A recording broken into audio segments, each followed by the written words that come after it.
Iya, Pak. Kenalan aja, Pak. Kenalan nggak, Pak? Aduh. Tahu-tahu udah lupa, Bapak. Ya, saya lupa sama diri saya sendiri.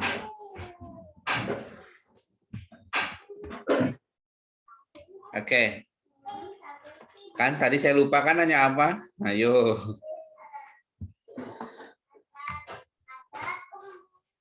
Tadi nanya apa ya? Apakah harus dibuktikan dengan data ya, Pak? Ya, ada fenomena gitu. Saya ini bicara dengan data loh. Kira-kira apa maksudnya itu?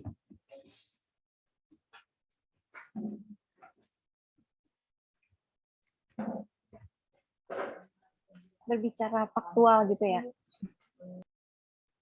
Hmm, Oke, ada lagi yang lain?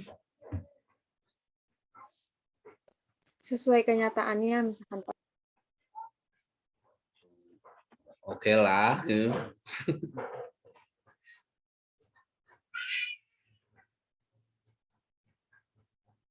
Kan banyak orang tuh yang terutama yang mau bicara di depan publik gitu ya. Ini datanya seperti ini gitu. Emangnya orang yang menyampaikan itu tahu data aslinya? Tidak. Oke, terus apa yang disebut Enggak, Pak. faktual? Mereka juga ngitung sesuai fakta. Gimana, Alpina?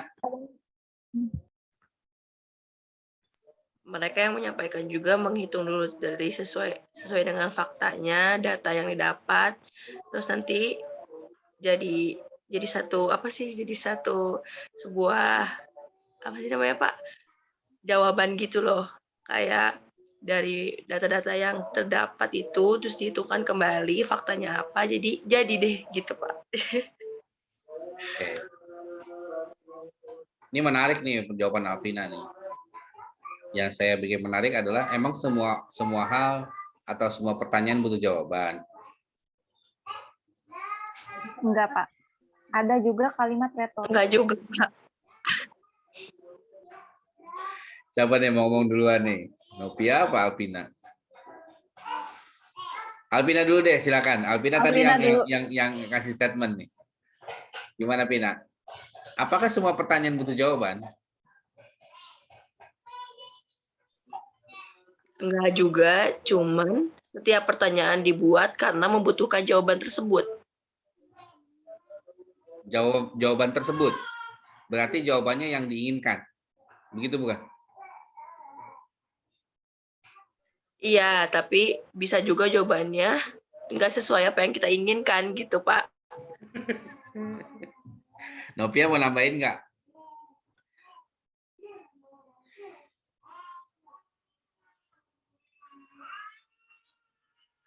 Atau membantah Alpina juga nggak Jadi apa-apa. kalau pertanyaan itu harus sesuai dengan apa yang kita pertanyaan itu harus sesuai dengan apa jawabannya gitu. Harus ada jawabannya gitu. Bagaimana sih? Pertanyaan itu harus sesuai dengan jawabannya. Justru ditanya dulu baru kelihatan jawabannya kan? Jadi sebelum punya pertanyaan pasti jawabannya harus ada dulu gitu. Oh gitu ya? Contoh nih ya, contoh ya. Kita pakai bahasa yang sederhana saja. Pak, kita kuliah nggak sih hari ini? Jawabannya apa? Jawabannya bisa kuliah, bisa enggak. Nah, ada dua kemungkinan kan? Iya. Nah, kira-kira efeknya apa kalau jawabannya iya? Efeknya apa kalau jawabannya enggak? Kalau jawabannya iya, berarti kita akan kuliah, berlangsung perkuliahan. Kalau tidak, bisa jadi kemungkinan nanti minggu depan di double gitu, Pak, pertemuannya. Tapi pertanyaan Jawaban saya tidak. efeknya, Oh, efeknya. bukan maknanya. Efeknya jadi belajar. Emang belajar salah gitu? Bingung ya? Kan kalau kuliah berarti kita belajar nih sekarang nih, ya kan? Kalau nggak kuliah asik. Benar nggak sih? Asik. Benar, Pak. Oh, jadi agak menyesal ya kalau sekarang kuliah ya. Enggak, Pak. Alhamdulillah. Terimain dua-duanya. Dimain dua-duanya. Kita itu menjawab di responnya apapun, sebaiknya memang dipersilahkan kepada yang berhak menjawab. Kalau misalnya Novia tadi bertanyanya mungkin pada Anissa, ini kita kuliah nggak hari ini? Nah, yang ngasih kuliah kan dosen, tapi nanya ke Anissa, pasti jawabannya bingung. Artinya pertanyaan ditujukan pada orang yang punya kapasitas untuk menjawab. Tapi kalau misalnya pertanyaan ditanyakan kepada orang yang belum tentu punya kebijakan, dalam hal ini maksudnya seperti tadi ya, kamu mahasiswa terus bertanya sama mahasiswa juga, kuliah atau enggak, sementara yang memberikan perkuliahan adalah dosen. Nah, itu otomatisnya tidak akan memberikan solusi gitu. Nah, sama halnya dalam pendidikan juga sama, serupa. Ini kan contoh sederhana di kita ya. Pendidikan di sekolah dasar juga sama. Bu, ini dikumpulinnya kapan? Kira-kira pertanyaan itu harus dijawab sama gurunya atau yang menjawab orang lain?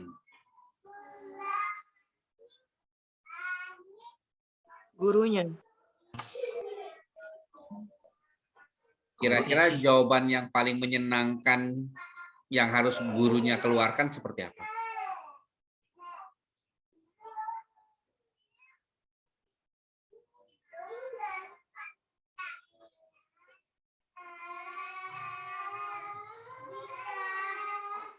Artinya gini, pertanyaannya masih sama, Bu, ini tugas mengarang ini dikumpulnya kapan? Kira-kira jawaban guru tersebut supaya terdengar nyaman di telinga para siswa atau peserta didik, kira-kira jawabannya apa? Kalau masuk gitu, apa kalau nggak masuk, Pak? Ya kan ditanyanya tugasnya dikumpulinya kapan? Tugas mengarang itu dikumpulinya kapan? Nah, ditanyakan kepada guru kan, tadi kata kamu Pina. Nah, kira-kira guru itu harus menjawab seperti apa?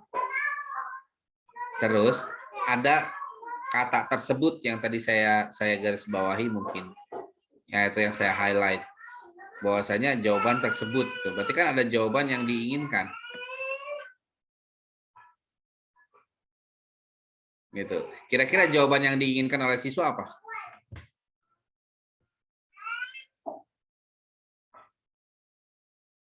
Mungkin aja seselesainya, tapi lebih cepat lebih baik gitu gak Pak? Apakah itu memberi solusi? Biasanya memberi pertanyaan baru buat siswanya. Dia malah bertanya lagi. Mungkin pertemuan yang akan datang, Pak. Oke, itu jawabannya. Ya, nanti ya di pertemuan akan datang. Muridnya senang.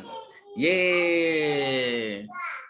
Akhirnya kita bisa mager sampai dengan 1 hari sebelum pertemuan akan datang. Bener kan? Fenomenanya real loh, ada di lapangan. Tapi kalau dibilang hari ini selesai, dan langsung dikumpulkan sebelum pulang, kira-kira respon siswanya seperti apa? Ya. Langsung bete, Pak. Kamu guru yang seperti apa nantinya?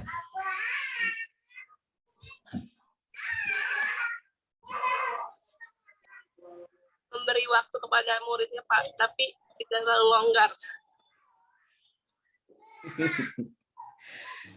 Oke, apapun itu adalah alibi yang diberikan. Ingat, yang kamu harus pertimbangkan adalah kamu lihat fenomena berdasarkan data statistik dari kecenderungan siswa yang kamu hadapi. apakah ketika ditunda dia akan menyelesaikan atau malah semakin dia bertambah, bertumpuk tugas-tugasnya. Gitu. Jadi kamu sendiri yang ukur. Nih kan kalau di SD itu, kalau di sekolah itu kamu bertemu tiap hari ke anak-anak dan setiap pelajaran apapun punya karakter yang nggak jauh beda gitu. Kalau seumpama dikasih tugas ini, ternyata kesulitan, ya udah dibuat PR ya. Ternyata di rumah nggak dikerjain. Apakah hal yang sama harus dilakukan seperti kondisi sebelumnya? Yaitu yang kata kamu Rina, memberikan waktu. Saya rasa jawabannya enggak. Itu yang ada malah jadi guru kompromis. Ujung-ujungnya adalah kamu berharap murid pintar, tapi kamu tidak berbuat sebagai guru yang memahami statistik dalam pendidikan. Pak, dari mana statistiknya? Ya iya, tendensi orang itu, jadi setiap sikap, setiap perilaku, setiap performa yang ada dalam dunia pendidikan itu bisa diubah dalam bentuk statistik. Gitu.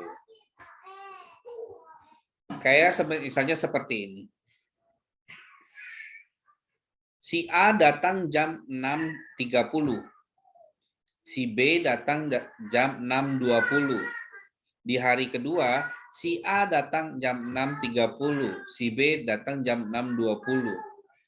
Belum bisa kasih kesimpulan. Kalau di hari ketiganya, kalau masih sama, berarti bisa kamu ambil kesimpulan. Kesimpulannya apa? Berdasarkan data bahwa si A itu selalu datang di jam yang sama. Tapi alasannya belum tahu. Itu dulu. Si B datang jam sama. Tapi alasannya belum tahu. Nah, bisa jadi ada banyak faktor kan, ada banyak indikator-indikator untuk menentukan itu. Mungkin saja si A rumahnya dekat dari sekolah. Sehingga dia mengatur waktunya untuk datangnya mepet dengan waktu jam bel. Ini seumpama bel masuk sekolahnya jam 6.30 ya. Ini seumpama kayak di Jakarta tuh 6.30. Kalau di wilayah Bogor dan Kabupaten Bogor mungkin jam 7. Di pandemi mungkin lebih lama lagi. Itu seperti itu. Nah, dengan fenomena itu sebenarnya yang diamati hanya perilaku. Pengamatan pertama, pengamatan kedua, lalu diamati setiap perilaku orang-orangnya, perilaku peserta didiknya. Nah, itulah yang disebut dengan statistik. Membuat fenomena umum atau fenomena yang tampak, yang seorang peneliti lihat, seorang pendidik lihat, diubah menjadi bentuk statistik. Gitu. Nah, statistik tidak mesti selamanya dalam bentuk angka-angka ya, tapi memang adalah hal yang tidak pernah berbohong adalah angka. Gitu. Hal yang tidak pernah berbohong adalah angka. Contoh seperti ini.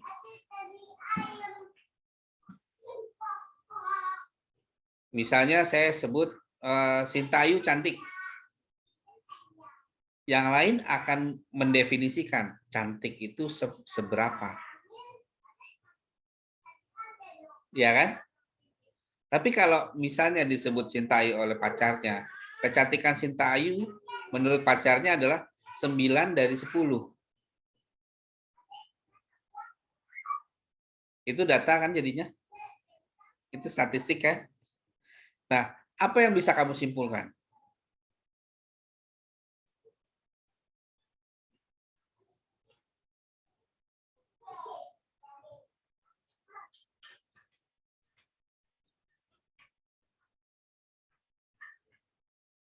Ada?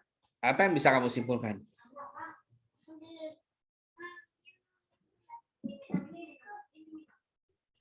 Harus ada angkanya. Ya, atau konteksnya belajar deh. Kalau saya sebut Sintayu pintar, Sinta Dewi pintar, Alvina pintar, Farida enggak pintar, kira-kira bisa di ini enggak, di mengerti enggak? Apakah Sinta Ayu, Sinta Dewi, Alvina, dan Farida punya kepintaran yang sama? Harus dibuktikan dulu. Ada I- percobaan. Ini pertanyaan apa jawaban kamu aja bahkan melebihi dari pertanyaan. Pertanyaan saya kan sederhana, apakah? Berarti jawabannya iya atau tidak? Iya, tapi tidak bisa begitu, Pak. Ya kan pertanyaan saya belum menambah. Cukup apakah berarti iya atau tidak. Saya belum nanya alasannya apa. Kan gitu kan? Nah itulah rata-rata kebiasaan kita ini karena terbiasa mencari deskripsi-deskripsi, pertanyaannya yang ditanyakan hal tertentu, dijawabnya akan dilebihkan. Supaya apa? Ada nilai tambah ceritanya. Padahal cukuplah pertanyaan itu, jadi jawabnya itu. Itu yang membuat orang lain kesel terhadap saya. Pak, hari ini ada kuliah atau enggak? Enggak. Saya jawab pertanyaan panjang dengan satu kata. Rasanya gimana? Apalagi kalau ada orang yang nggak kenal pakai bahasa basi. Assalamualaikum warahmatullahi wabarakatuh. Saya mahasiswa semester 4 PGSD kelas C. Mohon maaf mengganggu waktunya. Saya bertanya apakah hari ini ada perkuliahan, Pak? Enggak. Atau saya bilangnya, oke. Nah, sedih nggak? Ya Sedih, karena Pak, emang sedih. jawabannya seperti itu ya. Iya, itu dia. Makanya tadi kan Sinta menyebutkan nih, dalam statistik itu, Sin, ini buat yang lain juga ya. Pertanyaannya apa, dijawabnya itu. Gitu. Jadi jangan sampai berlebih-lebih. Gitu. Iya, Pak. Jadi berpikir statistik adalah berpikir sesuai dengan hak. Nah, kalau bicara sama data, kalau datanya tidak bisa mengembangkan, contoh seperti ini. Ada fenomena misalnya di negeri Wakanda itu bilangnya adalah Omikron itu ternyata lebih kejam. Ya, saking kejamnya mempengaruhi harga minyak goreng. Apa ada hubungannya gitu kan? Bingung kan Iya, orang Pak. nggak bisa jawab. Jadi Gimana sih? minyak goreng sama gula nggak ada. Ya, tapi kan apa yang disampaikan tadi kan tidak mengarah pada satu hal pertanyaan kan? Namun ketika disampaikan seperti itu orang banyak merespon. Padahal tidak perlu direspon. Gitu. Atau ada juga seperti ini. Ada seorang mahasiswi di sebuah kampus yang memang dia terkenal dengan kecantikannya. Terus dia bikin status, aku lelah dengan semua ini. Kira-kira banyak yang respon nggak? Banyak Banyak, sekali. Pak. Banyak, Pak. Iki respon, Pak. Iki respon. Kalau Rizky melihat teman kamu yang cantik dan memang kamu ada hati ke dia, kira-kira responnya apa, Ki? Wah, bertanya hal lain gitu yang membuat apa yang bisa jadi seperti itu. Pasti banyak pertanyaan-pertanyaan gitu, Pak. Tapi supaya kamu ketahui ketika perempuan ditanya seperti itu, ih males banget sih nih, pakai sekali ditanya. Iya kan? Tapi disitulah menariknya. Terjebak oleh sebuah status, bikin status tapi kalau nggak mau direspon, buat apa bikin status? Gitu aja sih sebenarnya. Cuma orang menjadi, ya kan bebas dong, kebebasan mengeluarkan pendapat gitu kan. Ya udah, kita bengong-bengong aja lah. Selama tidak ada pertanyaan, nggak usah dijawab. Atau cuma sekedar komen, wih, atau kudu, atau hiks gitu kan. Nah, aku lelah dengan semua ini. Diresponnya oleh Rizky, sedep. Langsung diapalin. Cowok nggak pengertian, nggak peka. Itu contoh ya. Artinya banyak respon dalam dunia sosial pendidikan. Kalau sosial kan berhubungan dengan masyarakat, artinya jawaban orang itu sangat beragam. Kemudian di dunia pendidikan ada idealisme dari pendidikan, harusnya seperti apa. Tapi ingat, idealisme pendidikan tersebut selalu berdampak pada bagaimana menjadi proses pembelajaran yang baik. Artinya sebagai guru nanti kita akan dilihat bagaimana kita menilai sebuah fenomena yang selalu disematkan dalam pembelajaran. Itu. Misalnya anak hobi terlambat ke sekolah. Sebagai wali kelasnya, apa yang bisa kamu lakukan? Apakah ikut hukum? Atau panggil orang tua? Setelah panggil orang tua, apa yang dilakukan? Nah, bicara ke orang tua, kalau tidak menggunakan data statistik, maka dianggap itu hanya dialog, hanya wacana. Dan orang tua tidak suka wacana. Nah, itu seperti itu. Nah, statistika pendidikan itu jadi dalam konteks ini kira-kira udah bisa kamu dapat nggak? Pentingnya buat apa sih kita belajar begini?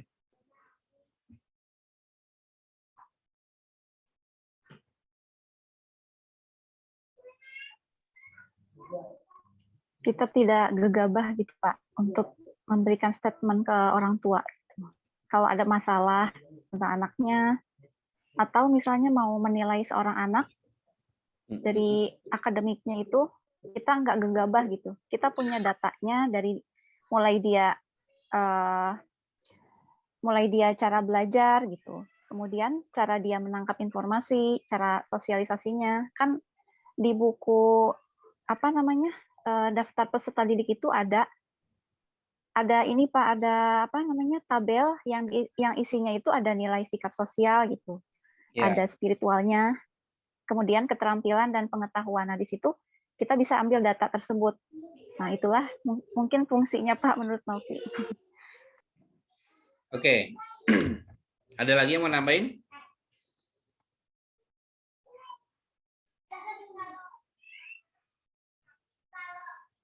Nggak ada?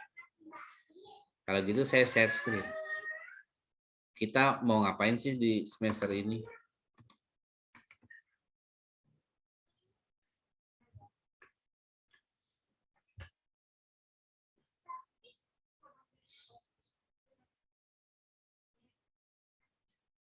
Ini di semester ini kita itu akan diminta kedudukan mata kuliah statistik buat dalam perkuliahan kamu ini buat apa sih? Gitu. Kalau memang nggak penting, ya udah nggak usah kita pelajari. Gitu. Nah, tapi yang saya tidak akan menggunakan yang nomor 1 pertama, karena buat saya RPS bisa dibaca. Nanti ini akan saya update. Ini berkas dari 2019, karena kita tiap pergantian struktural biasanya nanti akan diminta lagi untuk update RPS. Nah, kita akan belajar tentang manfaat statistik. Kemudian belajar tentang penggolongan statistika. Lalu fungsi statistik. Lalu mengaitkan antara filsafat ilmu, filsafat pendidikan dengan perumusan makna dari sudut pandang statistik. ya. Kemudian yang di sini adalah bagaimana statistik ini nanti akan menjadi salah satu referensi untuk penelitian skripsi kamu nantinya. Meskipun kalian sudah biasa lancar dengan penelitian, hanya saja kita akan mempelajari lebih dalam, artinya semuanya tidak mengarah pada bidangnya masing-masing, tapi semuanya harus mempelajari statistiknya. Karena pada dasarnya ketika menjadi guru dan kalian akan berhadapan dengan PTK, dengan PTS, kalian harus mempelajari statistik. Itu. Jadi sebagai muatan tambahan adalah kita bisa meningkatkan kualitasnya dengan penelitian kualitatif, tapi kita selalu berbicara kepada orang lain, dalam hal ini stakeholders, yaitu para orang tua, secara statistik. Statistiknya gimana? Muridnya berapa? Yang baik di pelajaran apa saja, di muatan pelajaran apa saja. Kemudian di mana kondisi-kondisi menurunnya. Nah, itulah seperti itu. Mungkin kalau yang sudah bersinggungan di bagian administrasi, kalian akan mempelajari juga kasus apa yang harus mengeluarkan surat, kemudian ada pemanggilan ke orang tua ke siapa. Di situ adalah bukti-bukti bahwasanya interaksi atau bentuk komunikasi dari sekolah kepada orang tua atau sebaliknya. Atau sekolah kepada sekolah lain untuk peningkatan kualitas, atau sekolah kepada kampus untuk penyuluhan atau workshop-workshop supaya adanya peningkatan kualitas guru. Nah, kemudian saya akan mempelajari tentang data. Apa sih yang dimaksud data statistik itu gitu. Kemudian dilanjutkan pada, ini saya akan menyebutnya adalah descriptive statistik. Jadi data-data statistik itu wajibnya apa saja, itu namanya deskripsi statistik. Di sini kan ada modus, median, rata-rata, kemudian ada standar deviasi, kemudian ada varian, dan seterusnya, dan seterusnya. Nah, di sini ada rentang, ada simpangan ya tadi ya. Simpangan itu yang tadi saya bilang standar deviasi. Kemudian ada koefisien variasi dalam setiap variabel. Artinya boleh dibilang dalam melihat sebuah fenomena, kalau di pendidikan itu tidak bisa melihatnya dari satu sudut pandang. Artinya misalnya seperti ini. Yang mempengaruhi hasil belajar adalah satu item. Contoh, mungkin minat. Oh, belum tentu. Bisa jadi ada yang lain. Gitu. Nah, holistik itulah untuk memandang apakah hasil belajar itu bagus atau tidak, atau bagaimana cara meningkatkan hasil belajar, yaitu dengan cara kita melihat fenomena tersebut dalam sudut pandang ragam statistik. Hanya saja satu penelitian itu boleh dibilang sungguh merepotkan. Kenapa saya bilang merepotkan? Antara variabel pertama dengan variabel yang kedua, misalnya saya sebut variabel tersebut adalah variabel bebas dan variabel terikat. Variabel terikat selalu dipengaruhi oleh variabel bebas. Itu adalah asumsi dasar yang harus dipegang. Artinya, carilah berdasarkan epistemologi, berdasarkan teorinya, apakah teori dari penelitian terdahulu menyatakan ada hubungan atau ada pengaruh.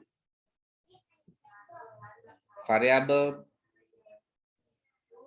bebas bisa mempengaruhi variabel terikat. Itu seperti itu. Kalau ada, berarti kita akan bisa lanjutkan dengan pendataan statistik, yaitu bertanya lewat angket. Yang selama ini memang bagusnya lewat angket.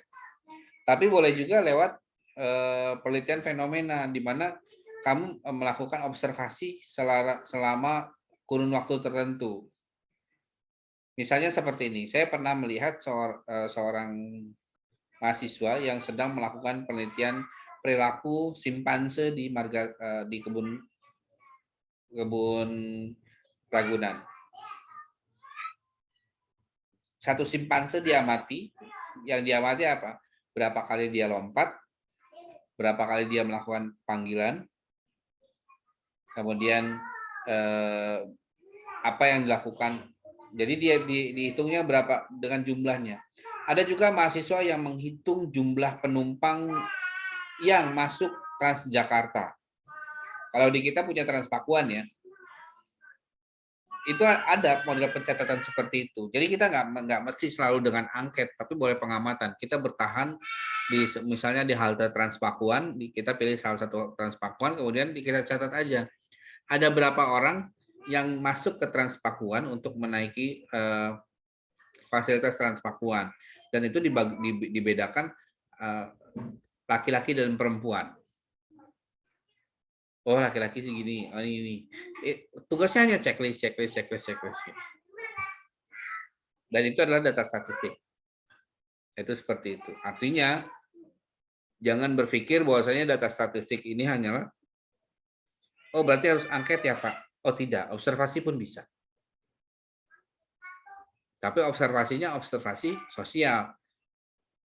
Contoh, anak kelas 1 di sekolah,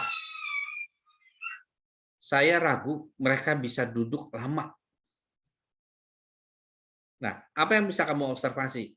Kamu bisa hitung siapa yang tidak bisa, atau kamu bikin penomoran di masing-masing nomor itu, berapa kali dalam satu hari dia meninggalkan tempat duduknya. Itu adalah sebuah penelitian. Penelitian statistik. Gitu. Bisa nanti jadi pengaruh bagaimana tindakan meninggalkan tindakan tidak betah di tempat duduk mempengaruhi motivasi belajar, mempengaruhi minat belajar. Nah, itu jadi menarik. Benar-benar unik. Tidak selama ini menjadi pengaruh minat belajar terhadap hasil belajar. Pengaruh minat belajar terhadap motivasi belajar. Aduh. Itu nanti siap-siap akan dibilang, aduh please deh cari judul yang lain gitu. Kan agak lucu kalau misalkan pengaruh frekuensi pergi ke WC terhadap kemampuan bernalar atau kemampuan kognitif siswa. Gitu. Dan itu bisa itu dijadikan penelitian. Dan penelitian-penelitian yang unik yang belum, yang istilahnya apa sih kok kayaknya rusuh banget gitu, penelitiannya kok kayak gitu. Tapi disitulah menariknya. Apapun kita bisa lihat sebagai statistik. Dan angka, saya setuju tadi yang disebut itu dasarnya dari apa yang tampak, Pak, fakta yang terlihat. Ya otomatis fakta itu bisa dilihat lewat pengamatan, bukan katanya. Kalau pakai katanya, otomatis itu tidak valid. Nah, data-data tersebut akan dicek dengan normalitas, homogenitas, lalu linearitas. Linearitas ini apakah punya hubungan atau tidak. Kemudian ada korelasi sederhana, jamak, parsial, yang nantinya bisa memberi ide-ide kamu untuk melakukan penelitian. Oh, kayaknya seru nih gitu. Ataupun PTK-nya nanti dipertajam. Nanti ada regresi, baik regresi linear yang sederhana atau yang jamak, atau regresi ya ini regresi linear jamak itu bisa bilinear atau multilinear. Kemudian ada uji hipotesis dengan parametrik dan non parametrik. Artinya gini, kalau kita tidak bisa menemukan asumsi yang betul, yang sesuai dengan teori, maka kita akan masuk ke salah satu yang tertentu. Asumsi kita tercapai, maka kita pakai yang kelompok parametrik. Tapi kalau asumsi kita tidak tercapai, kita pakai yang non parametrik, yaitu dengan teknik perhitungan. Dan di sini kamu akan dibantu dipermudah lewat SPSS. Oke, udah punya semuanya? Software SPSS sudah punya kan? Belum, Pak. Belum. Belum, berarti install sendiri ya. Oke, Pak. Di sini. Nah, cari aplikasi SPSS. Woi, geser woi. Nah, dia.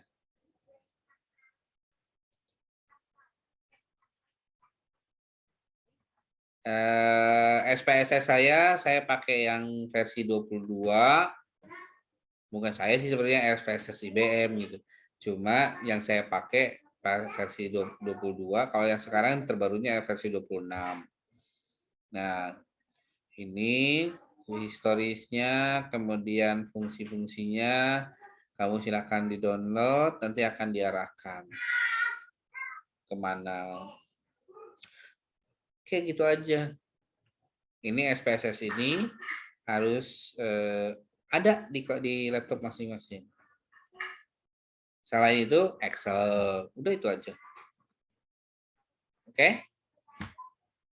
Sejauh ini ada pertanyaan sebelum saya lanjutin? Berarti masih menggunakan Excel juga ya, Pak? Begini, kadang-kadang laptop kita error. Atau lambat banget itu. Kalau mau pakai SPSS full, nggak apa-apa, nggak masalah. Artinya jangan sampai kita, ini benar nggak sih? Begitu. Kadang-kadang kita ngerasa butuh pembanding gitu.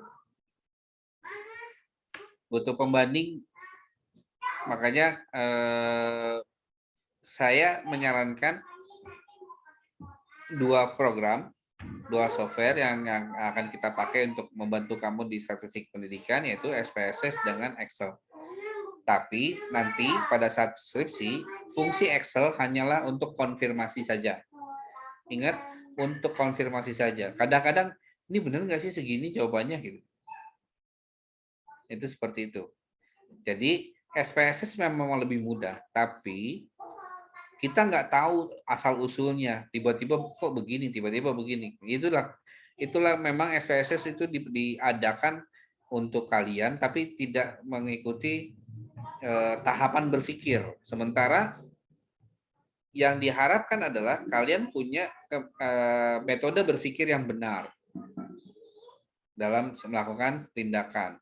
Jadi ketika ditanya, ini kan dari SPSS Pak, atau ini kan dari SPSS Bu, itu ketika penguji kayak gitu, itu rasanya, ya ampun ya orang. Supaya untuk kamu ketahui, penghitungan ini banyak, nggak hanya SPSS ya. Software sejenis ini banyak. Tapi yang paling populer yaitu SPSS. Itu seperti itu. Kalau nanti ada tahapannya mau mencari model, SPSS juga bisa, tapi namanya Amos SPSS. Kalau yang tadi kamu bilang ada yang penelitian parsial, yang saya bilang ada korelasi parsial. Korelasi parsial itu dia menggunakan partialis statistik. Jadi kita menggunakan program yang lain. Itu seperti itu. Jadi artinya penggunaan statistik itu bisa beragam tergantung dari kebutuhan masing-masing. Yang saya nanti akan coba alami bersama-sama dengan kalian adalah bagaimana kalian menggunakan metode yang benar. Ada metode manual, menghitung pakai hitungan tangan, lalu ada metode dengan Excel, kemudian ada metode dengan menggunakan SPSS. Pak, kenapa harus pakai tangan? Kan capek. Ya bukan begitu masalahnya. Masalahnya adalah seandainya kita atau kalian dapat rezekinya terlempar ke daerah terpencil, terluar, dan terjauh. Sebagai abdi negara, maka kalian wajib datang ke sana. Dan mereka, kalaupun misalnya kamu dari asal SPSS kamu mau tampilkan, listrik aja susah. Kan gitu kan? Akhirnya kamu harus bisa melakukan lewat manual. Tapi saya akan singkat. Adapun nanti di SPSS saya coba mempermudah dengan, oh ini loh langkah-langkahnya. Tinggal klik ini, klik itu. Lalu apa? Supaya untuk kamu ketahui, apapun yang didapat dengan mudah, pasti akan dilupakan dengan mudah. Jadi terserah kamu mau bagaimana terhadap statistik. Mau menjadi orang yang mudah melupakan atau orang yang menghargai bagaimana proses berpikir dalam statistik pendidikan. Begindang, ada yang mau ditanyain? Enggak ada? Bapak, Ya. berarti data statistik itu nggak hanya berbentuk tabel sama grafik ya?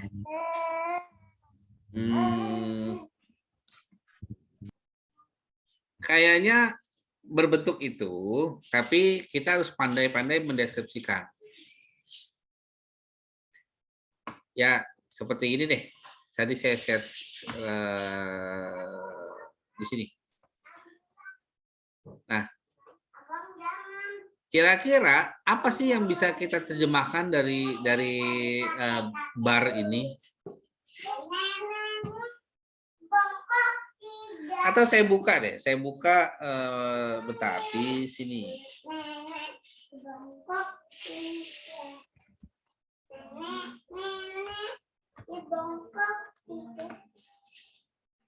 Enaknya apa namanya, menggunakan statistik itu kalian akan terbiasa. Bahkan kayaknya kalau kalian suka dengan yang namanya digital segala macam, kalian pasti akan mau lah gitu.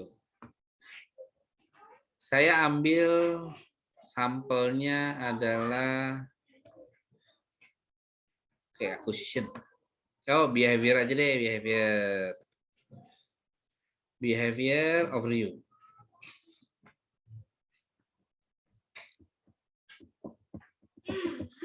Oke, kira-kira ada yang bisa baca? Ini tuh apa?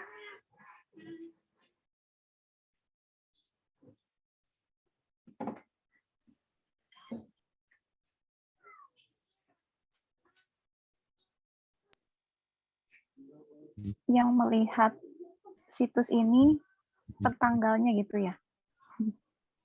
Ya, ini adalah performa. Kalau misalkan kalian pengen punya karya, kemudian pengen dong karya kalian tuh dilihat oleh orang, gitu. Atau kalian membuat sebuah website, pengen dong kalian website kita tuh udah layak belum sih dapat Google AdSense gitu kan?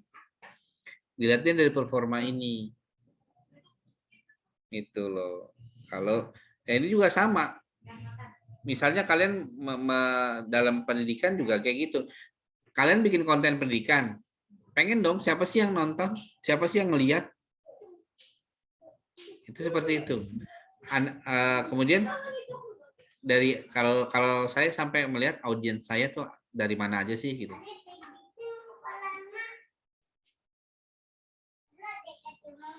Yang baca website saya ternyata adalah female itu hanya 45,8%, yang lebih banyak adalah male. Itu kapan? Yaitu dalam tanggal 10 sampai tanggal 16. Tapi kalau rentangnya saya majuin, itu berdasarkan 30 hari yang lalu, atau saya ini ubah nih.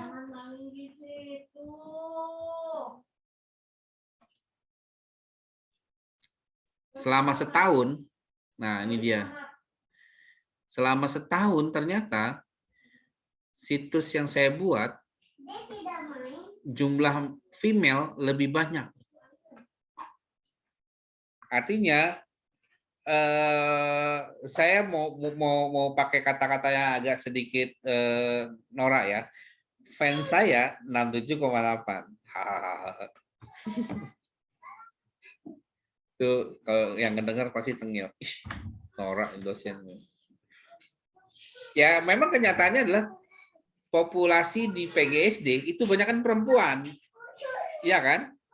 Di kelas ini saja laki-laki cuma kita berdua, saya dan Rizky. Iya. Cuma berdua kan? Itu. Sisanya perempuan. Jadi wajar kalau yang yang melirik situs saya hanya didominasi oleh perempuan. Rentang usianya lihat 18 sampai 24.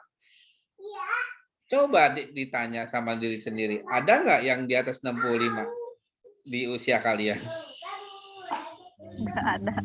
Nggak ada kan? Ya, 65 kan, tapi ada ternyata. Ada yang tertarik mau melihat. Itu seperti itu. Nah inilah kegunaan dari statistik itu seperti ini. Lucunya, ya asik aja lah. Gitu. Tapi kan kalau orang membaca tabel saja kadang nggak paham kalau tidak dijelaskan. Nah, ini selama setahun kemarin ternyata ada segini. Pengunjung dari Indonesia 941 orang. Dari dengan menggunakan bahasa Indonesia ya. Nah, dari country-nya deh. Kalau dari country, pengunjung dari Indonesia ada 1.800, dari US 172, Ireland, Sweden, Malaysia, Cina. Nah itu yang nggak sengaja mampir gitu. Kayaknya sih nggak sengaja. Gitu. Kalau dilihat dari kotanya didominasi oleh orang-orang Jakarta, Bandung. Ini Bogor ternyata posisinya di 46. Gitu. Jadi yang melihat situs saya bukan hanya mahasiswa yang dari Juanda, tapi teman-teman lain dari Jakarta, dari Bandung, dari tempat yang lain, bahkan yang ada tinggal di Depok. Itu seperti itu. Nah, inilah statistik serunya seperti ini. Gitu. Kalau yang kayak gini mah, ini mah udah ada programnya, tinggal udah saya terjemahin. Nah, statistiknya di dalam pendidikan nanti sama halnya statistik dalam marketing. Kalau misalnya kalian bisa memiliki nilai atau data performa siswa, performa prestasi sekolah, kalian bisa memberanikan diri membuat flyer atau membuat informasi tambahan berdasarkan statistik sebagai prestasi. Contoh nih, misalnya Sinta dari FH. Yang masuk berapa, yang lulus berapa. Kalau yang masuknya berbanding sama dengan yang lulus, contoh misalnya, yang lulus ada 100 orang, yang masuk ada 100 orang. Berarti itu artinya jurusan yang tepat waktu. Tapi kalau ada yang masuk 100 orang, yang lulus cuma 40 orang, isinya adalah dosen-dosen killer. Karena lulusnya lama. Iya kan? Kalau datanya berlebih, yang masuk 100 orang, yang lulus 120 orang, kira-kira jawabannya apa? Kira-kira maknanya apa? Mungkin ada yang lulusan kemarin, harusnya kemarin baru lulus hari ini gitu. Ya, artinya skripsinya diperlambat. Iya kan? Nah itu. Artinya kita kita bisa lihat performa. Ini sebenarnya jurusan ini bagus nggak sih? Atau ketika kita menjadi seorang guru, kita bisa pede bilang, ini tuh bagus. Kenapa? Karena yang masuk segini, yang keluar segini. Gitu. Mata kuliah yang ditempuh gitu. Oh, ternyata lulus semua. Tapi apakah nilainya seragam atau nilainya tidak seragam? Yang dicurigai adalah yang seragam. Kalau seragam jelek nggak masalah ya, tapi seragamnya bagus. Misal A semua, itu patut dicurigai. Ini dosen ngerjain atau asal tembak? Kan gitu kan? Betul, betul. Betul, kenapa sih? Terjadi. Oh, terjadi. Ya, harusnya kamu kayak Alvina dong. Tiba-tiba dapat nilai jelek. Set, langsung aduh. Agak gimana gitu. Ya, Pin ya. Ma, Alvina ada nggak sih? Oh, ada. Tuh, lagi off cam. Ada, Pak. Tapi menguntungkan Pak bagi Saya mahasiswa. cuman sinyalnya, Pak. Iya. Gimana Sinta? Menguntungkan gimana? Kalau bagi mahasiswa misalkan menguntungkan aja kan kalau nilainya bagus. Cuman bagi siswa lain misalkan yang benar-benar masuk ikut berperan gitu, ngerasa nggak adil gitu. Sedangkan ada mahasiswa yang nggak pernah masuk tapi nilainya sama gitu Pak. Ya, itulah makanya perlu kualitas dalam asesmen gitu ya. Kontrol kualitas dalam asesmen. Ya, seperti lagi nih, Faranida coba. Faranida kayaknya nggak lulus ya kamu ya? Alhamdulillah Bapak. Apa dapat apa? Dapat B. Ah, yang benar. B kecil kali. B C lah. besar. B. Oh, berarti ada yang nolongin. Oh, enggak, kamu ngerjain revisi ya? Iya, revisi. Oh iya. Itulah untungnya ada revisi. Aduh. Harusnya Tapi nggak usah Bapak, harusnya nggak usah saya kasih revisi ya. jangan atuh Pak, kan mau usaha. Oh iya. Aduh. Pokoknya makasih banyak Bapak. Ya, nggak mau orang B. Yang lain A, Iya, tahu? basic Pak. Yang lain A, coba Alvina, tanya. Alpina A kalau nggak salah. juga. Iya, Pak. Tuh kan, kamu ini parahnya. Untung remen. Ya itu dia fenomena sekarang tuh ada fenomena remeh ternyata di sekolah juga di kampus. Akhirnya saya terpaksa memberlakukan berdasarkan masukan. Bilang Pak Yabu tolonglah dikasih napas, ya oke lah. Saya ikuti sarannya ya alhamdulillah. Ada yang bertobat, ada yang nggak bertobat juga. Itu aja. Yang nggak bertobat ya udah seadanya, kan namanya nggak remet. Itu seperti itu. Oke, sedikit tambahan. Saya menemukan buku yang menarik. Nah ini dia. Ini buku tahun 2017. Kelihatan nggak sih? Enggak ya? Diterbitkan. Lihat Pak. Dipublish. Oke. Ini tentang statistika pendidikan. Nah, ini yang kalau misalkan tertarik dengan ini, nanti saya akan coba masukkan ke ini ya, tapi bagian collection. Oke. Tapi nggak bisa buru-buru karena yang lagi dimasukin banyak banget, terutama yang metode penelitian yang kemarin itu saya mau masukin ke sini semua. Ini baru saya masukin 2. Ya, nanti ini satu-satu akan saya masukin bagaimana tambahan-tambahannya, menganalisisnya. Kemudian ada satu lagi yang ini covernya tuh, nah ini dia. Statistika dasar dalam penelitian pendidikan. Yang nulis Iwayan Eka Mahendra. Oke, ini buku rujukan untuk kamu baca-baca atau menuhin memori handphone saja, nggak apa-apa gitu. Itu aja. Tapi ini cetakannya tahun 2015. Saya nanti penasaran. Tapi kalau buku-buku yang dari luar, Kebetulan ada di handphone, karena database saya terhubungnya ke handphone. Kalau di sini belum, di laptop belum saya hubungkan.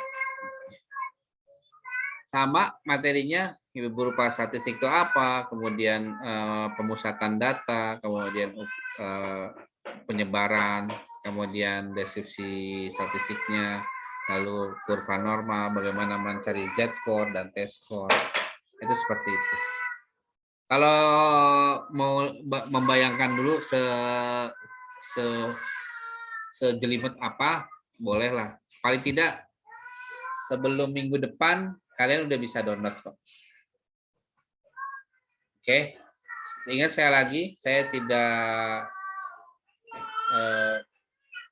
ini diberikan secara gratis, tidak dipungut biaya. Yang pasti yang dilarang adalah menyebarkan PDF-nya. Artinya silakan di-downloadnya di ini aja di webnya gitu. Supaya saya melihat, karena di saya ini misalnya ya, ini kan saya baru naiki. Ketika klik download, itu saya punya data statistiknya dan saya mau melihat. Dan saya mau melihat di tampilan ini nanti akan lebih mendalam di bagian admin. Ada berapa orang yang mendownload dan siapa saja yang mendownload. Dan yang pasti bukan nama ya, merupakan IP address. Artinya dia lokasinya di mana, ininya di mana, itu seperti itu aja. Nah, itu akan saya pakai untuk melihat seberapa bermanfaat website ini. Kalau website ini memang bermanfaat, saya akan lanjutkan untuk pembayaran sewanya. Kalau tidak bermanfaat, ya mendingan saya habiskan saja, gitu aja. Artinya tidak usah diperpanjang, gitu maksudnya. Gitu. Tapi ya pengunjungnya ternyata paling besar adalah bukan dari Indonesia. Cuman beda 2 poin kok pengunjungnya, bukan dari Indonesia. Padahal isinya baru dikit. Oke? Ada yang mau ditanyakan kah? Berarti ada 2 buku ya, sekurang-kurangnya 2 buku. Kemungkinan kalau ada tambahan, dipantau aja terus. Gitu ya. Ada yang mau bertanya? Nggak ada? Asik, berarti kita udahan. Berarti kalau mau share itu kita share link Mitra Palupi aja ya. Misalkan Ya, ada teman kayaknya kita. kalau soal Mitra Palupi enggak deh, kan saya ada penamaannya, ada tambahan nama saya sebelum mitrapalupi.com. Oh iya. Maksudnya pengen berbagi informasi juga sama teman yang lain gitu. Ya Yang nggak bukan apa-apa. PPG. Apa? Kan kalau Mitra Palupi kan punya kawan. Saya minta ini, saya minta 1 domain. Keren nggak minta tuh coba. Minta ya 1 domain. Ternyata di dunia reviewer, saya wajib menyertakan portofolio berupa website. Di situ nanti akan kinerja saya sebagai seorang peneliti itu seperti apa. Terus dia pernah memberi sumbangsi apa terhadap kemajuan penelitian di dunia. Itu. Jadi kalau mitrapalupi.com-nya kamu akan terlempar seperti yang sudah di metode penelitian, ya kan yang saya numpang tuh. Nah kalau ini khusus punya saya nanti. Bisa. Gimana Nabi? Yang Bapak ya. Kasih linknya yang Bapak chat di Zoom ini ya? Iya, yang saya taruh di chat. Tapi kalau mau lebih spesifik kan ada di bagian collection ya. Atau kamu di share bukunya juga nggak apa-apa kan. Artinya saya memberikan fitur ini, fitur apa namanya?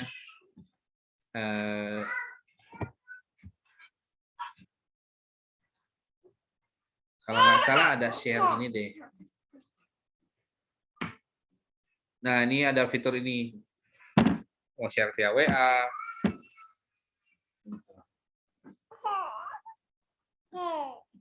Kak, ayo lagi ngajar.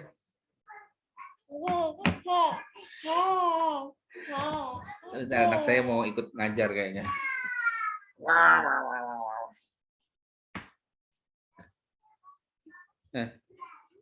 Nah, ada pertanyaan? Nggak ada? Asik. Terima kasih. Nih, kalian bisa pakai ini.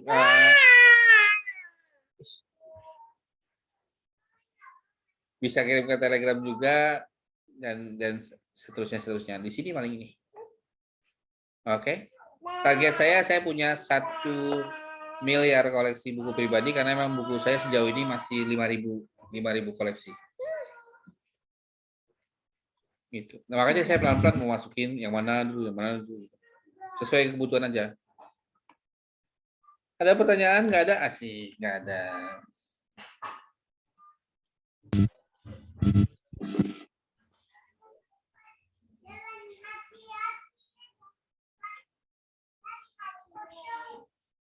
Nggak ada? Bu Elis gimana? Bu Elis sehat nggak Bu Elis? Kenapa Pak? Lagi kurang sehat Pak, maaf. Oh iya.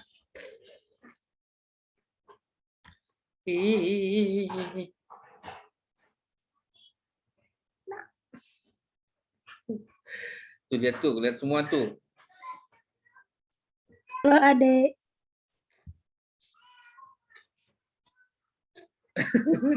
Ngapain sih? Nggak usah ngelawak di sini. Nggak mirip Pak. Mirip apa? Nggak mirip. Saya malah bingung siapa anak saya yang mirip saya. Nggak ada ternyata. Nggak ada orang mirip ibunya, mirip opungnya. Oke, ada pertanyaan nggak? Kalau nggak ada sih kita akhiri aja yuk. Dia masih kesel nih karena saya ngajar mulu tiap hari. Butuh istirahat ya Pak ya.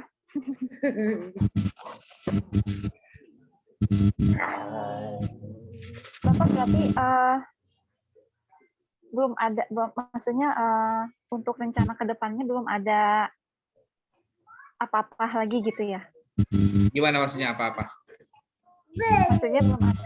Kan kalau metode penelitian itu kita di awal pertemuan ada rencana tugas ini untuk UAS atau untuk UTS. Nah kalau untuk mata kuliah statistika ini gimana Pak? Oke, gini sebenarnya yang saya coba adalah kalian sudah mampu melakukan perhitungan. Jadi kalau metode penelitian itu adalah berupa produk artikel, kalau di khusus di statistik ini yang penting adalah kalian mampu mengolah data atau tidak. Jadi nanti kita mungkin saya selipkan adalah sebagai tambahannya adalah bagaimana membuat instrumen dan melakukan pengambilan data dari instrumen yang kalian buat untuk kemudian kalian akan hitung statistiknya. Gitu. Jadi supaya real gitu. Artinya ini benar-benar real, jadi setiap orang punya perhitungan yang berbeda-beda. Kenapa? Karena kalian mengambil data di lokasi yang berbeda-beda. Itu seperti itu. Jadi itu desain saya supaya di akhir, kalau saya tidak memaksakan, karena nanti kita akan lebih banyak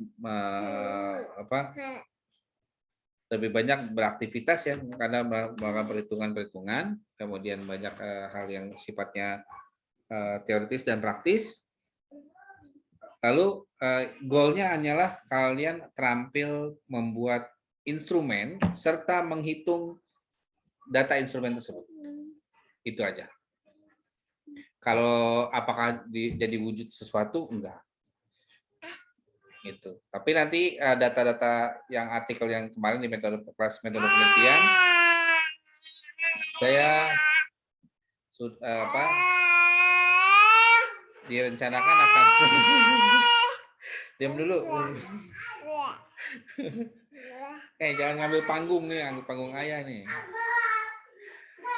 Direncanakan akan diterbitkan di sana, kayak saya udah janji. Teman terakhir terakhir tuh kalau nggak salah dia dapat migrasi deh. Kamu dapat kabar kan, Nok? Ada migrasi website, migrasi OJS. Jadi termasuk akun saya juga di reset sama dia. Gitu. Belum ada sih Pak. Belum ada email masuk dari OJS-nya belum. Oh, saya juga nggak dapat email, tapi saya buka, terus kemudian saya lewat email secara kontak baru dihubungi. Nah, mungkin nantilah kalau saya sih memang rencana saya akan lihat lagi penelitiannya karena penelitiannya bagus-bagus. Saya berencana memang mau menerbitkannya, meskipun nanti dampaknya bagaimana gitu. Pengen aja merasa bangga aja punya karya bersama gitu. Tapi tetap saya mau mungkin kalian yang dapat rewardnya lah. Itu gambarnya seperti itu. Ya kan rewardnya mungkin namanya terdaftar di sekolah gitu. Terus nggak tahu nih apakah ada penelitian yang nanti saya colek dosen untuk tertariknya bergabung jadi nama kedua, itu seperti itu. Sekarang lagi berusaha untuk peningkatan kualitas PGSD ya, kita rencana mau meningkatkan akreditasi ya, salah satunya dengan peningkatan kualitas artikel lah gitu. Kalau saya kan mungkin pahamnya di arah sana gitu. Untuk yang lainnya misalnya lomba atau hal yang lainnya saya kayaknya di luar kemampuan gitu. Tapi kalau misalkan mau bikin tulisan, bikin buku, oke lah. Atau hak kekayaan intelektual itu kan menambah poin akreditasi ya, Sinta ya. Sinta tahu nggak? Iya, Pak. Ya, apa aja sih yang belum yang terlewat sama saya ada nggak? Yang tentang apa, Pak? Maaf. Akreditasi prodi. Akreditasi prodi tentang apa aja gitu, Pak? Iya, apa saja sih yang biasanya yang diakreditasi di prodi? Jurnal, kurikulum, apa lagi ya? Ya setahu saya ada Masih 8 ya. Ada 8 standar kalau nggak salah. Iya, 8 standar yang saya pegang mungkin bagian jurnal saja, artikel jurnal sebenarnya. iya Pak. Harus banyak ada yang nuliskan ya. Yang nulis dosen apa mahasiswa? Dosen, tapi mahasiswa juga kadang kan ada yang ikut gitu. Iya, memang enaknya gitu. Ya, kalian kan juga udah banyak kan. Saya sampai dicurigai kok. Saya stop recording dulu biar kita ngobrol santai.